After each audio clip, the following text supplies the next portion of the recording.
This is Brother Sharif with the Hour of Power. Go to Hour of Power Sharif Hamid on YouTube. Subscribe and share the channel. You know the motto, so we can continue to lift the mind, body, and soul of our people. Tonight is a very special, heartfelt message for our brother Muhammad Bashir. I'm going to just do a short talk off the top of my head, from my heart, about our brother. Nothing scripted.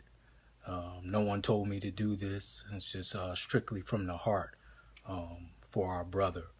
And this is with the Hour of Power. So before I get started, I'm going to let some people tune in that want to listen about our brother. So I'm going to get started. As always, in the name of God, the gracious, the merciful, we give him praise and thanks for his mercy and his goodness to the human family. If all the trees upon the earth were pens to write with, and if all the oceans were ink, and then another 7 oceans to add to its supply, the writing would still not be enough to explain the glory of God, for he's the exalted, all-powerful, all-wise. We confide in no other in our time of need, and we praise no other in our good fortune. He is one. We thank God for the Metu Netter, oracles, scriptures, and writings that came thousands of years before any organized religion from the continent of Africa, which you see in the backdrop there. We thank him for Moses in the Torah, Jesus in the Gospel, and Muhammad with the Quran. I greet everyone in words of peace. Assalamu alaikum. That simply means peace unto you. And Ramadan Mubarak, which means blessed Ramadan to those who are observing the holy month of Ramadan, which we are in the midst of right now, the month in which Muslims fast from sun up to sundown, stay away from arguing and fighting and bickering and gossiping, increasing our prayer, recitation of the Quran, which we believe is the word of God, and increasing our charity. I did a talk on that about 2 weeks ago about the meaning and purpose of Ramadan. But that's not my topic tonight.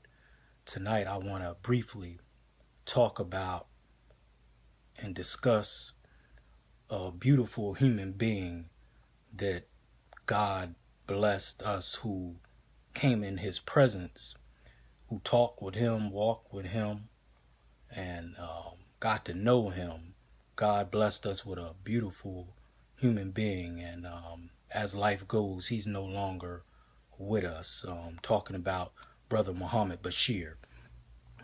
For those who know him here in the Pennsylvania area, he's most known for his famous oil, incense, and t-shirt business right there in downtown York. I mean, he's one of the first brothers I know to put oils and incense on the map in a store in downtown like that. Of course, you go in bigger cities, you see brothers, selling the oils and incense, but this brother had a full shop in downtown York, in an area what's not too welcoming downtown. People would look like us, as you know. But this brother had a full shop, made t-shirts, sweatshirts. I mean, anything you needed in that line, he had it. Brother Muhammad Bashir. I actually had the pleasure of going to school with his children, and I don't want to call some of their names and then forget some of the other ones. But I had the pleasure of going to school with some of his children. Sister Marissa said that he was an entrepreneur. Yes, he was. And one of his daughters, I'm trying to make a light of what's going on here. One of his daughters, I believe it was Bushra. They all went to Catholic school. And I believe the brother, even though him and his wife was Muslim, I believe he sent his children to Catholic school the same reason my parents sent me to Catholic school, because he just wanted to give them a better education because he was firm in what he believed. So his children went to Catholic school, and his older daughter, I believe it was Bushra, we would have these spelling bees. And I was a pretty good speller, but she would always beat me in these spelling bees. She was very intelligent. I would get all the way down to the last round, and here came Bushra, Brother Muhammad's daughter. Crushed my dreams. You know how Michael Jordan crushed a lot of NBA players' dreams of winning a championship? I just wanted to win that spelling bee. Here comes Muhammad's daughter, crushing my dreams. But I just and then he had Nuruddin, one of his older sons. He was very good and athletic in basketball, and he had other sons and daughters. All but the main thing is they were very respectful and dignified, and they didn't do that on their own. They got that from their mother and their father. But tonight we're talking about Brother Muhammad Bashir. But back to his story, and I'll make it back to his children. When I put the message out there tonight that he had passed away, very few people said anything about what he quote unquote is known for, which is the oils and the incense and the t-shirts. Everyone talked about how he touched their life when they came in contact with him. And that is a testament. That is a testament, because he hasn't had that store down there for a very long time. But everyone who chimed in and gave their condolences about this brother, very few people said the oils, the incense, the t-shirts and all that, which he was very skilled. Like our sister Marissa said, he was a true entrepreneur. But very few people said anything about that. Not that he don't deserve those accolades. Most people talked about how when they came in contact with this brother, how he touched their life. And I'm here to say I have a long time experience in interaction with him on a business level, on a personal level. I've been to his home. We've worshiped together. We've prayed shoulder to shoulder together. He taught me Arabic. Okay, and we've had a lot of long, deep conversations about a lot of different things. We didn't agree on everything, but he always respected where I came from, and I always tried to respect where he came from. And he was very instrumental in my spiritual development, because like I said, I went to school with his children, and I always observed his children, because I didn't convert to Islam until I was maybe about 3 or 4 years out of school. So I was 20 when I converted to Islam. But I went to St. Patrick's, which is a school here in the city, with his children, and I always knew of something different about them. They were very mannerable, right? They carried themselves in a dignified way. And I said, man, these young people are different. And remember, even though we're here in the city, Muslims are still stick out like a sore thumb. And it wasn't just them, but tonight we're honoring Brother Muhammad Bashir. It was others. It was my good brother, Abdul, and his beautiful sisters, Sadia and Samia and Sadiqa. You had Brother Wajid and his sisters.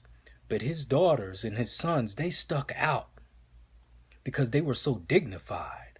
And even when I was raised, my mom and dad taught me, if you see a youth acting out, or if you see youth acting in a positive way, it is one common question that you can ask about their actions, whether it's positive or negative. Who's their parents?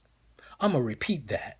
If you see children acting in a positive way, or if you see children acting in a negative way, it is one common question that you can ask to find out the root of where they come from. Who is their parents? So when I seen his children being dignified, walking humbled, the girls covered, ain't sneaking and taking their scarf off and all that stuff, and that's someone's choice. I'm just telling you what I observed. Talking in a low tone, very intelligent, never getting in trouble. I asked what my parents told me to ask. Who are their parents? And then I finally got to meet this brother even before I became Muslim. Always smiling, always positive, always had something encouraging to say, right? So I'm like, man, this is a dignified brother. So then when I came into Islam in 93, that's when I really got to know him more on an intimate level. And he was always kind, always had something positive to say. So the store that he had in downtown York, here, it goes way beyond the oils and the incense. It is no telling how many people he has influenced and touched by just having that store. And before I go any further, what I'm about to show you has always been special to me because of the message, but now it is really special. Brother Muhammad made this sweatshirt for me. It has the crescent and a star, which means freedom, justice, and equality in Islam. And he put on the back, Brother Muhammad made this for me, Islam means peace. He made this sweatshirt for me. I will forever remember this. It was always special to me, but he made this for me. And I said, brother, I really want this sweatshirt. And he made that for me. I'm going to show it one more time because it's very significant. The crescent and the star, and Islam means peace.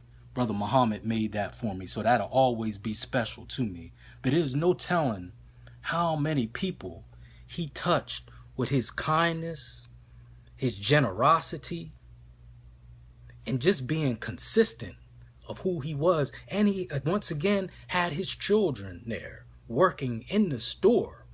So it's no telling how many people they influenced by him influencing them. Young people coming in there, they had to be asking questions because, again, Muslims, in the way his children dress and carry themselves, we stick out.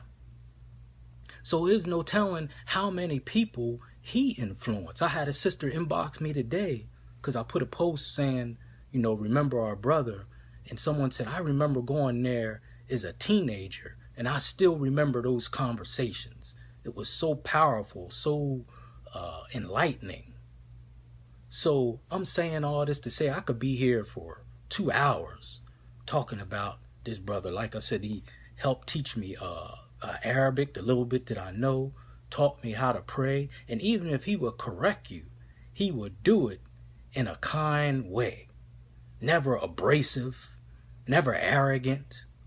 He would do it in a kind way. Now that I think back on some of our conversations and some of our interactions, I was like, man, he was correcting me, but he did it in such a kind way, I didn't even notice it until later, where I gained a little more maturity and wisdom. But I could be here for hours talking about this brother.